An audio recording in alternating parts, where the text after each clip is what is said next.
fun facts that I always like to tell Americans. Guess what the legal drinking age is in the UK? It's 5. Well, good morning, good afternoon, or whatever time of day it is, everybody, and welcome back to the channel. I got Riley with me here today. How you doing, Riley? Hi, James. I'm good. Good. How are you? Doing all right, man. Doing all right. Today, we had chatted a little bit on Facebook Messenger, and we're going to talk a little bit about the differences between the rules from the UK to the US within the congregations. So I'm going to start off with a experience that I had that really gave me the idea for this video here. So back in about 99, 2000, 2001 time, right after the movie The Matrix came out, in the US, the movie was rated R. Now, I need to ask you the one thing before I continue. What is your rating system for movies in the UK? Right. So we have the lowest rating is U, which stands for Universal. The next one up is PG, which is parental guidance. The next one up from that is 12. And then after that, it's 15 and 18. Okay. Because in the US, we have G, which is general audiences, and then PG, and PG-13, R, and then to get into the more adult theme, we have NC-17, which is a definite no-no. So anything R and above in the US was a big no-no in the Jehovah's Witness world in the US. And so The Matrix was rated R in our country. And so I remember we had this brother from London visiting, and he was talking about The Matrix. And I'm like, how have you guys seen that movie? I'm like, it's rated R. You know, we're not allowed to watch that movie. And he said, I think it was a 15 rating, if I'm correct, in the UK. So it was a little bit lower of a rating than what ours are, because in the US, R is 17 years of age and older. So, and I just remember thinking, I'm like, well, if the brothers in the UK have seen this movie, I gotta see it now. And so I remember finally going and watching the movie, and I was like, I was blown away by it. Of course, I didn't really understand the whole cult metaphor of it at the time, but I thought it was a really good movie. And then according to the standards of the US and our rating system, I saw that, I'm like, it really didn't even deserve an R rating to begin with. So that was my first example I wanted to start off with. What do you got for us? Yeah, I can't believe The Matrix was rated R in the US. That's so weird. That's so weird to me. Well, here's the thing. It was released in the summertime, and usually over here in the summertime, they release the most R-rated movies because it attracts the most audiences to the movie theater. Oh, I see. Okay. Okay, so maybe it was a strategic thing, giving it an R rating. I think it was. Right. Of course, for us, you know, JWs at the time, we were just like, oh, man. I really want to see that. I mean, they didn't even, I remember Neil flicking off the agent, but I don't ever even remember him saying the F word in the movie. I don't remember any F words in The Matrix. Because I know there's a lot of like PG-13 movies where they can say fuck at least once or twice and get away with it. And Matrix didn't even have that. I was just like, what the hell? Yeah. Yeah. So one major difference that comes straight to my mind is beards. Now, beards are highly frowned upon, you know, across the whole organization. But in the UK, the stance is a lot more relaxed than it is in the US. a friend of mine has got a lot of family in the US. She went to visit some relatives, and she had a photograph of some of her male friends back in the UK, and one or two of them had beards. And I think it was her aunt could not believe that she was looking at a picture of brothers. She was like, "There is no way these are Jehovah's Witnesses." Wow. They have beards. They have fade haircuts. She was like, "There's no way." So in my congregation, it wasn't really that big a deal. I mean, I would grow a beard at least once a year for about 3 or 4 months. I would keep a beard, and no one ever spoke to me about it. It never prevented me from doing my privileges. In a neighboring congregation, there was, I'm not sure if he was an elder or a ministerial servant, but he had a full beard, and he would, regularly could do meeting parts and conduct the watchtower. And if you go out to some parts of the countryside as well, in the more rural areas, loads of brothers have beards, appointed men and all. So, yeah, the stance over here isn't as bad, but it does vary from congregation to congregation. I do know of some congregations not too far from where I was, where beards was just like an absolute no-no. So it does vary, but generally, I think it's a lot more relaxed than the US. Yeah, because where I grew up, beards were definitely not allowed at all. The most facial hair any brothers could have was a mustache. And when I see a bunch of white guys with a mustache, I think of like I call it a pedo stash, because it looks like, some guy's going to pull up in a white windowless van to pick up kids with that kind of mustache. Yeah, yeah.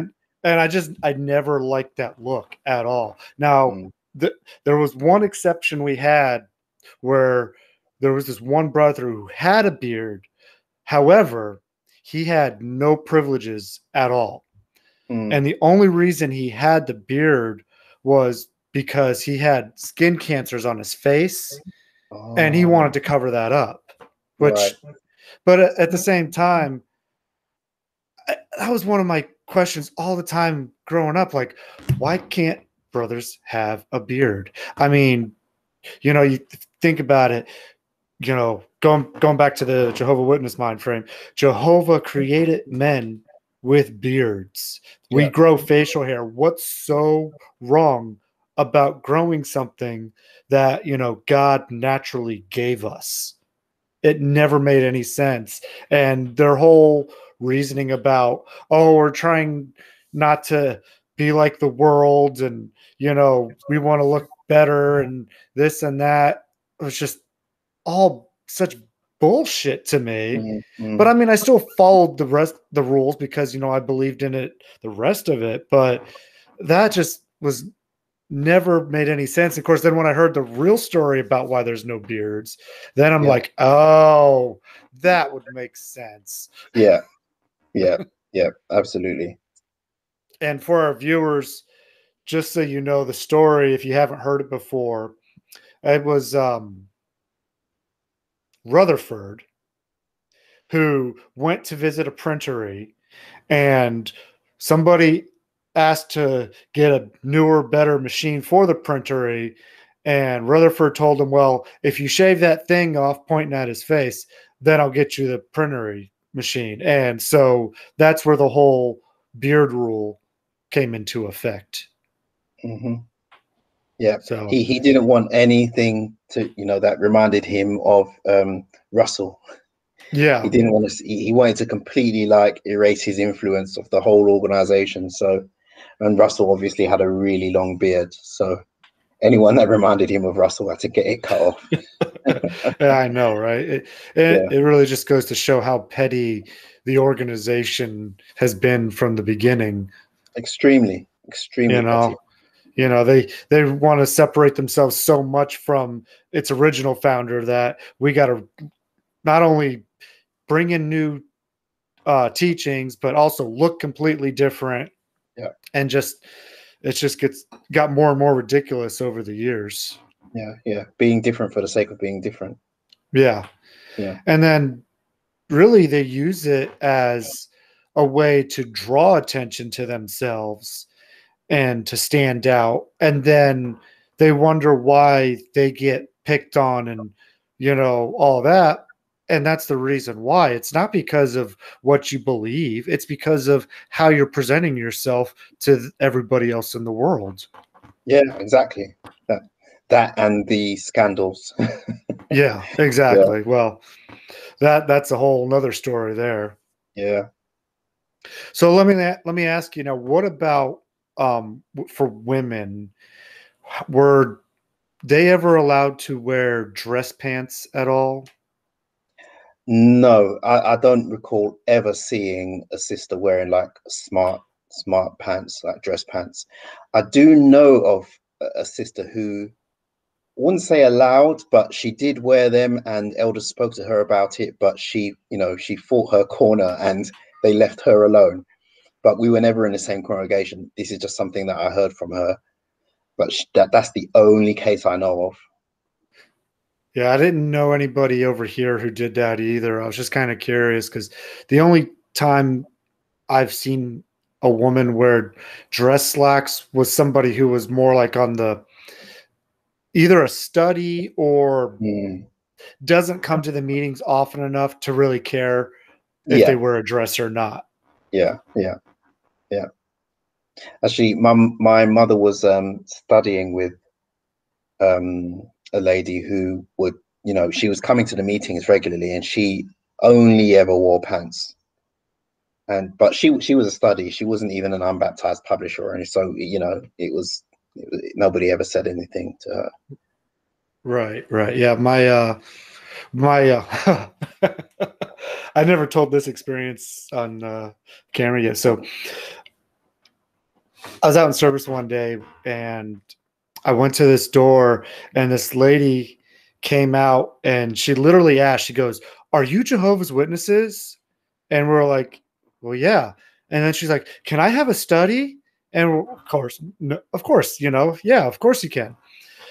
Well, this lady was very out there, let's just say.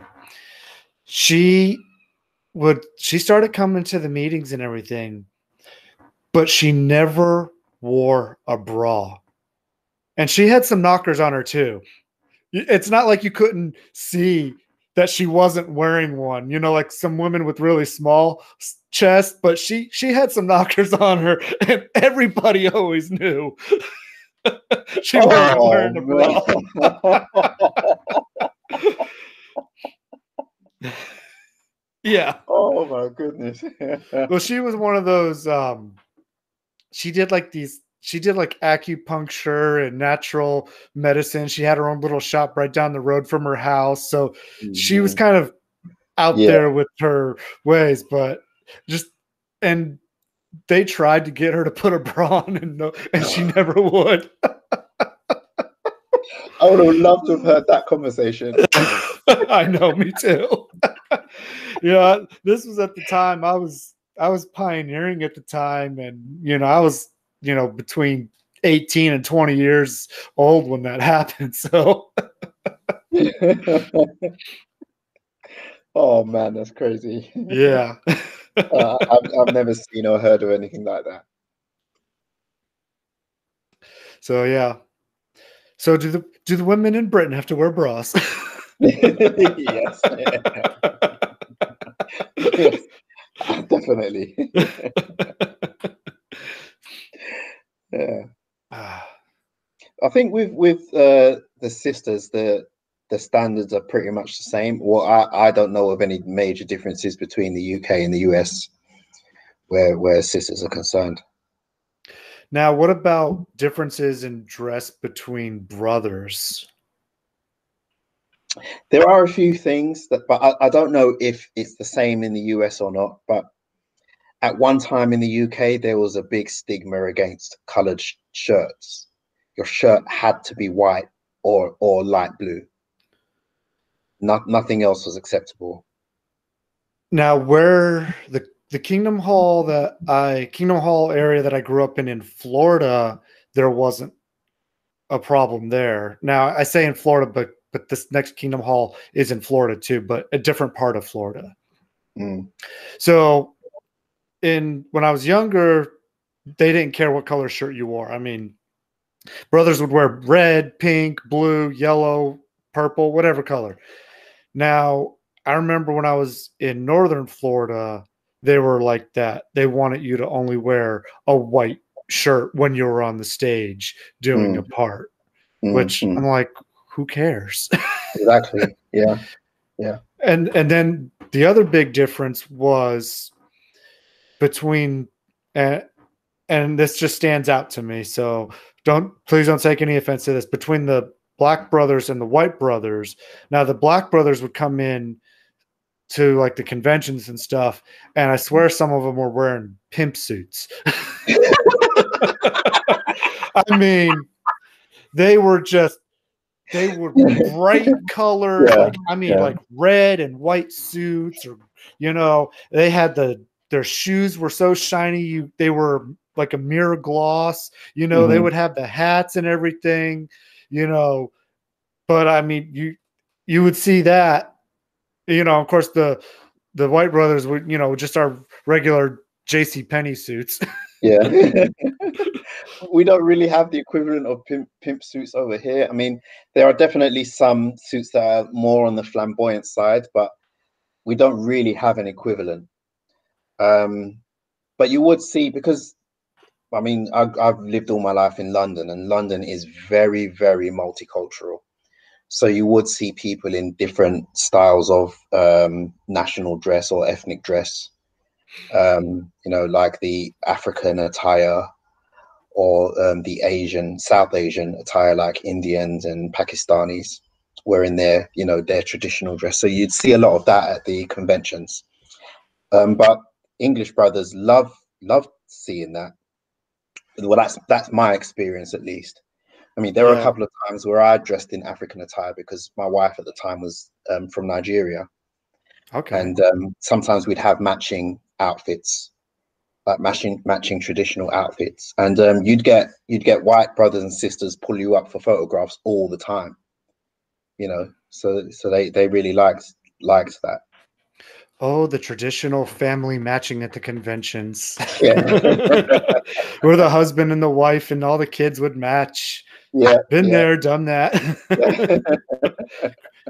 I've got 3 kids now, but back in the day when I had 1 and 2, we would do all that matching and everything. By the time the 3rd one came around, we weren't going to meetings a whole lot. I mean, we still went to conventions, but we didn't always match near the end there. But we had of course I grew up just north of Tampa, Florida. I don't know if you know where that's at geographically on the map or not, but yeah, I do. I actually have a brother in Fort Lauderdale. Okay. Yeah, I've been there and we had a lot of multicultural backgrounds at our conventions there. So when you say, like the Asian and then the African, we would definitely have all of that at our conventions as well. Mm-hmm. Oh, cool. And what was the reception of that like? It was always favorable there. Yeah. I mean, we were always used to having people of different ethnicities, not only in the area that we lived in, but in our congregations too down there. So it was just a normal thing for us. We didn't think anything of it. Right. I mean, from what I've heard, that kind of attire is okay for the convention, but there are some congregations where if you try to dress like that at the local congregation, you would be spoken to. Yeah. That's what I've heard. But I think that's more in like areas that are a lot more homogenous and less diverse. But, probably because the congregations I was in, there would be some African sisters that would come in with their full-on garb and the headpieces that were super tall and everything, and nobody ever said a word to them. So I mean, I always thought those dresses were beautiful. I was like, wow, those those look fantastic. Mm-hmm. Yeah. I mean, I would wear them occasionally when at my local congregation if I was like feeling lazy or if it was very hot. You mean you would wear those dresses?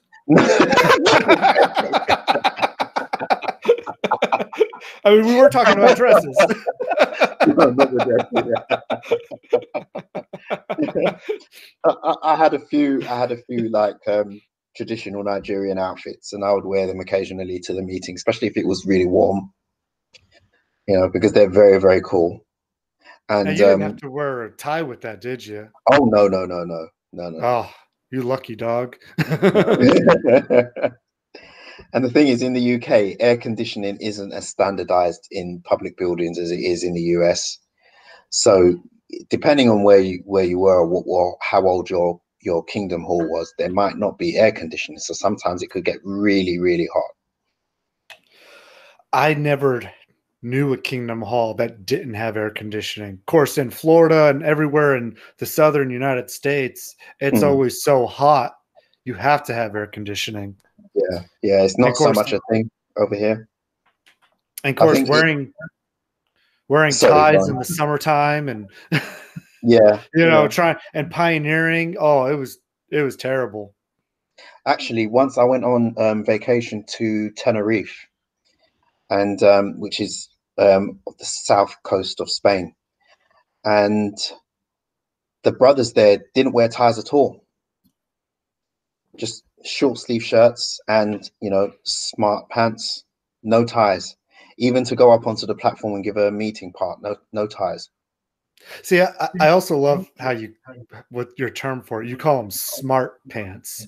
Yeah. But are they like Wi-Fi enabled or something?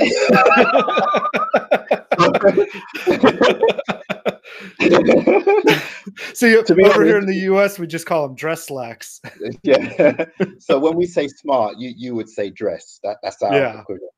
Over here, we don't even really say pants. We say trousers. That's me trying to accommodate your audience by saying pants. But, we don't say pants over. Well, we do say pants, but pants over here are underpants. Oh, okay. We say trousers. We don't say pants. Okay. And see, I'm also still wondering, like, because I listen to a lot of Lloyd Evans and everything, right? And every time he talks about a car park, I'm like, is it a place where cars go to play or something? Like, do they have like a playground or something for this car park? You say parking lot, right? Parking lot, yeah.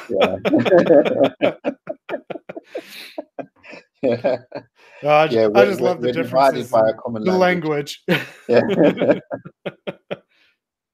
It's always so neat to hear the different terms used in different areas. Oh, one big difference in terms of language between the UK and the US is that you refer to other witnesses as friends. In the UK, we don't do that. We just say brothers and sisters. We don't say the friends. But I've heard a lot of American JWs and XJWs say that. Mm-hmm. Yeah, that is a very popular term. But there is occasionally we use brothers and sisters, but mostly we use friends. Right. So yeah. There was in one congregation that I was in years ago, we had a group of friends visit from New York. There was about a dozen of them, and no one knew they were arriving. It was just like completely out of the blue. But the elders decided to change the meeting schedule for that night, and to get them up onto the platform to like give their experiences of how what the truth the truth is like in the States. So they were on the platform giving some experiences and they just kept on saying friends, and everyone in the audience was like, what do they mean? We were just like looking at each other like, what what they are. But then somebody asked them, why do you keep saying friends? And then they just said, oh, that's how we refer to each other. Yeah, that's definitely how we did it over here. And see, that always just, of course, growing up with that, it's all normal. Yeah. So any other differences you can think of? I've been trying to think about this all week since we talked about it. Yeah, there is one thing that I heard. I mean, you can confirm this. I'm not sure how true it is, but I heard that when there are gatherings like at parks, like witness gatherings, if you're playing any type of sports, you're not allowed to keep score. Was that a thing? No, because we still had it would depend. Like we would have um games where the brothers a lot of times would get together and play football. Mm. Now, American football, not your, Yeah. stuff with the soccer ball over there. I just had to clarify that. Yeah. But but what we would do is we would do two-hand touch version. Right. So, but there was occasionally where they did tackle version, and of Yeah. course, no helmets, no padding, no safety gear Yeah. whatsoever. And I've saw some people get hurt and everything, but they would keep score, but not like rigidly. It would be just like there wasn't a scorekeeper. Each Right. team would know basically who scored more or who didn't score more. Right. Right. Right. Right. I see. Yeah. Over here, I mean, actually, that two-hand touch football, I used to play that over here as well. We had a league, the local congregations. There was a league. Oh, really? Yeah. Yeah. Yeah. We used to play that, and I got injured so badly. I got trampled. I was blinded in one eye for a little while. Oh, Yeah. I had my arm in a sling a couple of times. It got jeez. really. It wasn't supposed to be full contact, but it got really physical. Oh, yeah. Yeah. Well, I've seen somebody lose a tooth through it, and Wow. yeah, yeah. And Wow. then I remember one time we had, of course, we did well, softball. Do you know what softball is? Yeah. Yeah. Okay, I didn't know if they had it over there or not. So we had a congregation game of softball going on, and I remember this one time, uh, one of the brothers threw the ball at his daughter, and she didn't catch it, and smashed her right in the face with that big old ball, Oh and she was just no. bleeding out of her nose and mouth. Oh, Oh it was. I mean, no. it wasn't on purpose. It was an accident. Oh man, I felt so bad for her. I remember once we were playing football.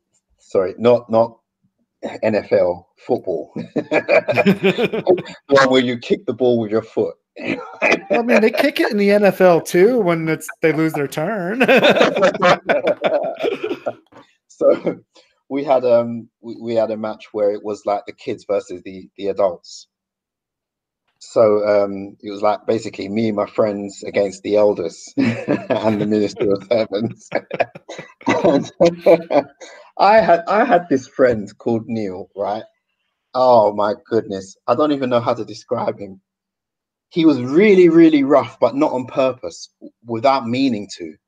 Mhm. He was like, he would always break things. He was always Jeez. breaking things by accident. He was always hurting people by accident.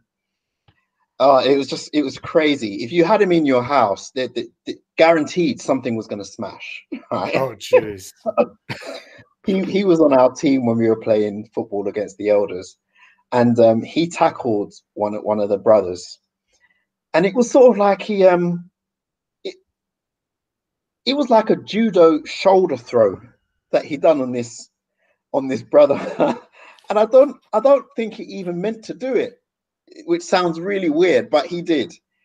So this brother fell, landed on his ankle, and in seconds, I literally saw, like in the cartoons where someone gets hit on the head and then a big bump comes up straight away like that. Yeah, yeah. I saw that happen in real time on this Oh, brother's ankle. jeez.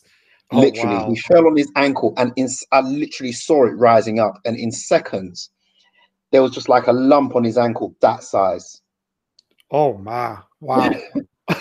In seconds, and he was screaming in agony, absolutely screaming in agony.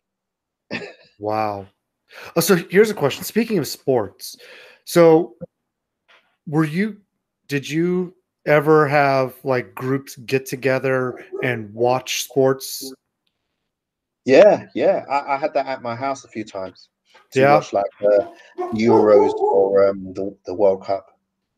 Okay. Because I Yeah. remember back when we used to have the book studies in the homes. Mhm. In America, we have Monday Night Football, the American version of football again. We'll go back to that. And I remember when our book study was on Monday night, the study would end at like 8:30, but Monday Night Football wouldn't start till almost 9 o'clock at night. Wow. So we'd have our book study, and then we'd have a football party afterwards. Wow. Sounds like fun. Yeah, so Yeah. it was almost better than Goodie nights because we did it more often than Goodie night. Yeah. Yeah. Because throughout the That sounds NFL cool. season, it starts in September and the Monday night ends in December. So you almost had it weekly Monday night football gatherings. Wow. Yeah. Yeah. I did miss the book study when they got rid of that arrangement. Oh, I know, because they always told us that's going to be your group of people to go through Armageddon with, and then they got Yeah. rid of that. It's just like, okay, now who am I going with? Yeah. Oh wait, guess I'm out of here. I'm done with this. Yeah. Armageddon didn't come again. Yeah. I'm trying to think of any other differences that I know of. Can't really think of any. But I think the overall impression that I get after speaking to a lot of American JWs and XJWs is that things were much much more strict in the US just generally than they are in the UK. Yeah, that's pretty crazy because I always thought we were pretty, liberal when it came to stuff. But, Mm. when you find out that you weren't, you're just like, man, I really missed out. Yeah. But Yeah. yeah,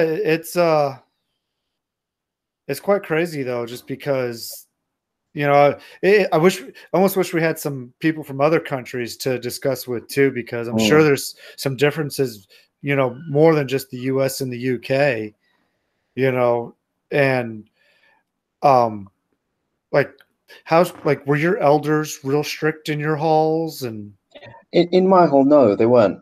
They weren't really strict at all. No. But I mentioned that my ex-wife is Nigerian. Well, we visited Nigeria a couple of times, and the differences there are just I couldn't believe some of the differences there. oh Like really? yeah, they don't they don't dance. So like if you have like a gathering or like a wedding, something like that, they don't dance.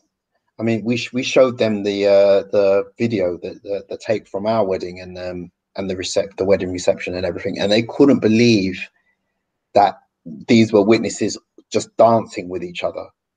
Oh wow. They were completely. They were like, if that was here, everyone at that wedding was getting disfellowshipped. Now, see, I remember because we had quite a few weddings when I was a teenager from my hall. And back then, to me, dancing was great because, hey, I got to hold a girl in my arms and dance for a few minutes, Yeah. Most excitement a teenage JW boy could get without getting in trouble. Yeah, exactly. And I remember one time, let's talk about how strict they were with songs, because I remember this one specific time. I was at a wedding, and I don't know if you know the song Kung Fu Fighting. Yes, I do. Yeah. Okay. That song was being played at a reception, and I shit you not, some people in the reception audience got offended, asked for that song to be shut off, and it was shut off in the middle of it playing. Wow. Yeah.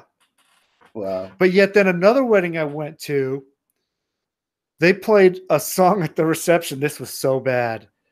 It was a breakup song. Why would you play a breakup song at a wedding? Yeah, I don't know. Uh, uh, uh, Now, they played the whole thing through, but the bride and groom were pissed about that song being played. But I was just like, why? Yeah, yeah. Actually, um, in a neighboring congregation to where I was, there was a brother who was super strict. He was really well known for being super strict. I even heard some elders speaking disparagingly of him because of how strict he was. Right? Really? Yeah. And his last name was the same name as the congregation he was the coordinator in. So it was Oh, like, jeez. so it's like it was his congregation, kind of, and he acted that way as well. So when my friend got married, they were playing some like hip hop music, but it was nothing extreme, no cursing or anything like that.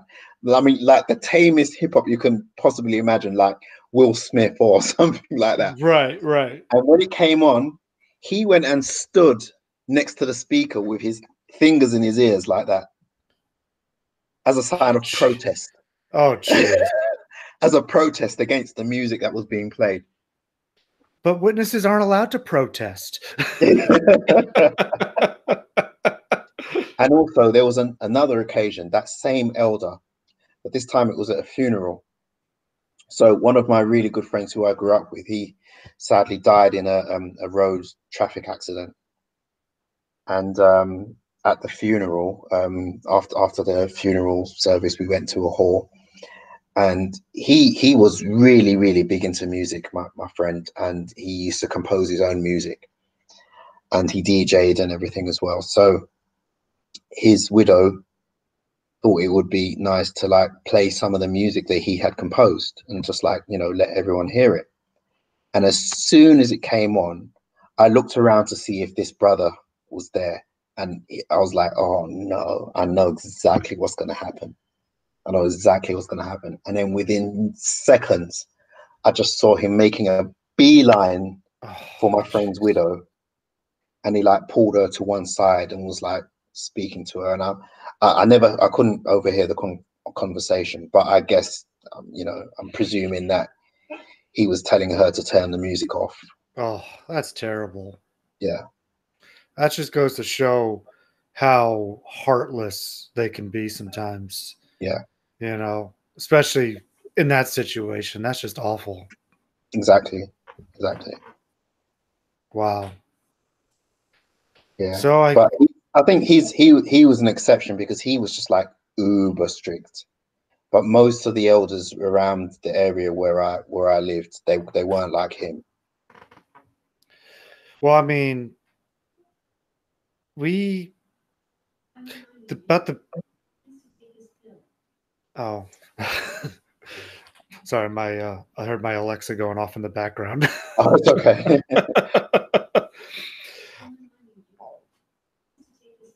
It's so anyways, I remember what was my train of thought going? Oh, I hate when that happens. It's a sign of old age, you know. I start to have a train of thought and then get distracted and it's just gone. Yeah, I know what you mean.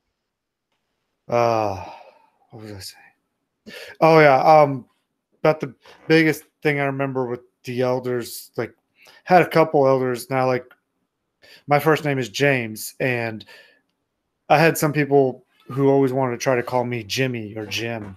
And I was always the kind, I'm not Jimmy, I'm not Jim, I'm James. That's what I wanted to be called. And a couple times because of that, my dad got pulled into a back room and got, you know, pounced upon because, you know, I was being rude. And of course, every time my dad goes, well, if that's what he wants to be called, call him that. Yeah, exactly. I mean, I personally think it's quite rude to shorten someone's name unless they indicate to you that it's okay to do so. Exactly. Yeah. And just like I was reading on your Twitter, how you prefer to be called Riley rather That's than your right. first name. Yeah. And see, I'm actually used to that at my work. We call everybody by our last names at work because on our hard hats, everybody's last name is on their hard hat. And so Right. whenever we shout for somebody, we always shout by their last name. Yeah. So, Yeah. and I mean, generally in the UK, it's considered rude to call somebody by their last name. But in my family, it's sort of like a family tradition. All of the men just get called Riley. oh man, that's like a Star Trek thing where all the Qs in the Q continuum get called Q. Yeah. If you know the Yeah. reference. Yeah. Yeah. Okay, good. Yeah. I'm a diehard Trekkie. Yeah. Awesome. Yeah. See, I almost put up. I got a little in my room. I got a Star Trek model, the original Enterprise, and a Klingon bird of prey. I almost put them up in the background. Oh wow. But I got another buddy. I don't know if you've seen his YouTube channel, Stephajn, Exjw Silent No More. Yes, I have. I have seen the channel. Him and I are good friends, and Oh he wow. is a huge Trekkie. Okay. But there is one caveat though. Mm-hmm. So I don't know if you know this, and I know we're way off topic here, but it's cool and it's fun. Did you know in Las Vegas they used to have the Star Trek Experience? Okay, I didn't know that. And the original one was based off The Next Generation. And they had they had a restaurant which was the Deep Space Nine Promenade and shops, and they had people in character walking around dressed like Klingons and other aliens from Star Trek. But then they had the ride as well. And I've been to that. I got to go to the original one. So my friend, he's in film school right now. And one of his first projects was like, if your friends would say anything about you, what would it be? And of course, everybody he had would be like, well, of course he likes Star Trek, that's his thing. So, and I did my little clip for him too, because he asked me. And then like a day or two later, I'm like, you know what? I have a really devious idea. And I messaged him. I said, hey, I go, have you turned your project in yet? He's like, no. I said, okay, tomorrow morning, I'm going to send you something. So the following morning, I went and I got some clips off YouTube from the Star Trek Experience. And they had like this really cool logo that came up on the screen and everything. And I got my green screen behind me with some the Starship Enterprise and stuff on it. And I'm like, I don't care how many movies or, conventions he's been to. He's not as big of a Star Trek fan because he's never been to. And then I cut it out right there and brought up the Star Trek Experience logo as a roast on him for his project. Oh, wow. And he put that in his project too. And then after that, he did this little kind of dog face. It was hilarious. Sorry, Stephajn, if you're seeing this. I know I'm bringing up bad memories. I'm sorry to rehash the trauma. Oh, that's cool. That's cool. Actually, speaking of Star Trek, there were a few brothers that I remember over here who had a problem with watching Star Trek. What? Yeah. What was their reasoning for that? Because it had contained aliens, and they said that there are no aliens, and a lot of experiences that people have had with aliens are very, very similar to demon possession. So the whole idea of aliens and stuff is like demonic. Okay, so how were they with Star Wars? Were they the same way with that? Oh, absolutely. That was even worse. Because of the Force. The Force, yeah. Yep. We had some. Now it varied. Now, like where I was at, Star Wars, Star Trek, we watched all of that. Mm-hmm, okay. Mm-hmm. I even knew brothers in my hall that watched Lord of the Rings, elders. And I liked Lord of the Rings. But a big no-no, Harry Potter. Yep. Lord of the Rings is okay, but don't go watching Harry Potter. Well, They've got witches and wizards. Well, what do you think Lord yeah, of the Rings has? yeah. Actually, I remember a brother put up his hand in the watchtower to offer a comment, and he referenced an old Awake article, I think, where it spoke about uncanny power and how it's related to witchcraft. And so he put up his hand and he said that he looked up the word uncanny, and it's defined as anything that is unusual for humans to do, any like abilities that are unusual to humans.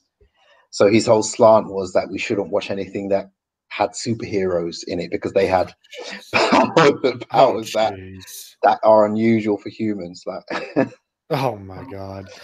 yeah, That's just crazy. Well, what about Batman? Batman didn't have any uncanny powers. He just had toys. Does he count? Well, he had unusually high IQ. Oh yeah, you're right. Yeah. You can't be too smart and be a Jehovah's Witness, can you? Oh Now? no. Yeah, No, that's not allowed. no. Oh, so okay, so I know colleges and universities are frowned upon, but in your area, did anybody ever go, and how was that like looked upon, if they did? Yeah, a few people did go, but colleges over here aren't the same as colleges in the States. Colleges here, I think the closest equivalent in the States would be like a community college where you don't actually stay there.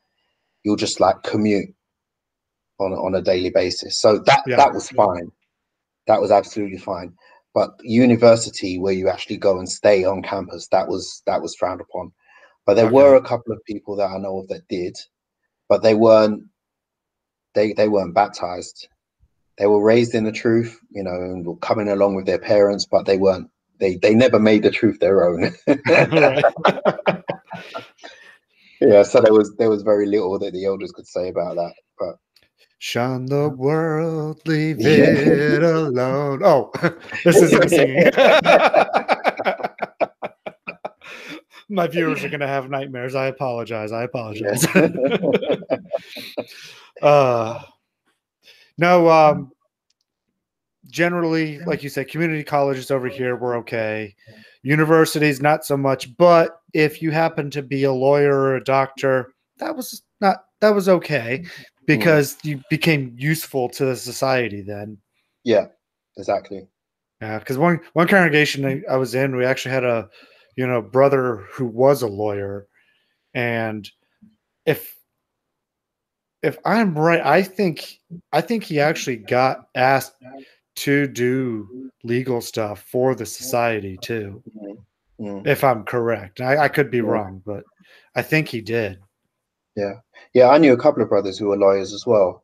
I think in the UK the whole university thing isn't a problem as long as you don't stay there.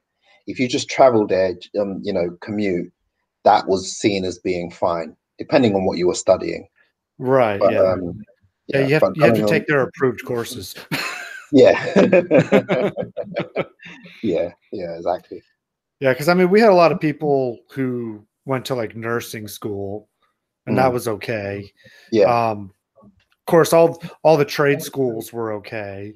You know, that wasn't ever a big deal. But if you wanted to start going and pursuing other things, that they frowned upon that quite a bit. Yeah. And any of the ologies like sociology, biology, or philosophy, those were like no. And definitely don't go into like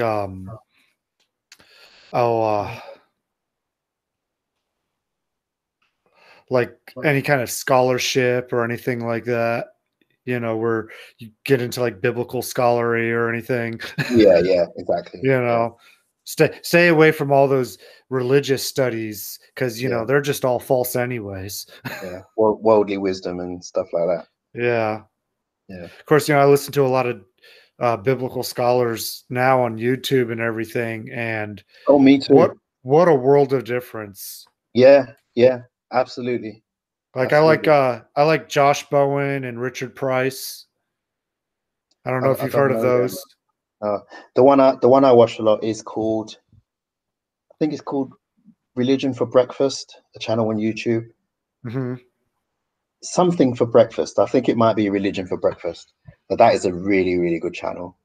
Well, the Josh Bowen, he has a channel called Digital Hammurabi, Okay. and him and his wife do it. And he is a he was a Christian, and when he was studying to become a scholar, actually turned atheist while doing it. Wow. But yet he still continued his studies, and he's still a scholar, especially when it comes to the Old Testament. Hmm, hmm. And some of the insights and everything, you listening to it, it's just like it's amazing what you learn from them, Oh and yeah. stuff you would never hear from the platform at a Kingdom Hall. No, absolutely, absolutely not. It's like You know, I watched this video by genetically modified skeptic. Not sure if yep, you're familiar with it. Yeah, yep, I am. and it was all about the book of Judas. So there's this he went into the whole story of how it was discovered and how it was kept in a safety deposit box under bad conditions. So the actual manuscript got damaged. So there's portions of it that we don't know what it says. But basically, it tells this story of Jesus not being who we think he is, and it actually fits into the Bible canon really, really well when you consider the difference in personality between the God of the Old Testament and the God of the New Testament. So there's this scene where the disciples are worshipping. It says they were practicing their piety, which I guess doing religious rituals. And Jesus comes along and laughs at them, like mockingly. And they were like, "Oh, why are you laughing at us?" And he's like, "Because you don't really know who you're praying to, and you don't really know who I am." And to cut a long story short, they think that he's the son of the God of the Old Testament, but Judas was the only one who realized that he wasn't. And the God of the Old Testament is just like completely obsessed with blood sacrifices, and Oh Jesus is like, no, that's nothing to do with me. yeah. Yeah, and it's fascinating. It's really, really interesting, and it makes a lot of sense as to why the gods of the Old and the New Testament are so different. I mean, before I even saw that video or even heard of the book of Judas, it was, since waking up, it was obvious to me that it's not the same God all the way through the Bible. Well, oh, obviously not. It's like a Dr. Jekyll and Miss Hyde type of story Exactly. in the Bible. And but what I have come to realize too with the Bible is that, you know, religion paints this picture of God trying to be like as this uber loving God from beginning to end. Yeah. But if you take it and just read it for what it is, take out Yeah. all religious context whatsoever, interpretation, all of that, just read it for what it is. You start to look at it, you're like, this is a really immoral son of a bitch. Yeah. And Absolutely. why would I want to give any kind of devotion or reverence to somebody who's this psychopathic? Yeah. Absolutely. Absolutely. It's crazy. And I think that the problem is that, and this isn't unique to Jehovah's Witnesses, I think Christians in general, they think of the Bible as being one book. It's not. The Bible is not one book. It's 66 different books that somebody decided to just put all together, like literally bind them together. But it's not Mhm. just because they're bound together, it's not, doesn't mean it's one book. No. So And, if it's not one book, then how can there be one central theme that runs across the whole thing? It's not possible. and then on top of it, it was the Catholics that actually put those books together to make the whole Yeah, Bible canon. And yeah. there's all the apocryphas that were left out of it that they Like the book of didn't. Judas. like the Book of Judas, and the Maccabees, and the Book of Jasher. the Gospel of Thomas. Yep, Gospel of Yeah. Thomas, and all those books that weren't put in there. And then you have all these Christian religions nowadays trying to say our version of Christianity is right based off this conglomerate of books that was put together when you don't have the whole story, first of all. And Exactly. second of all, you don't even have the original versions that they were ever translated from. So how do you know anything of that that's in there is even correct?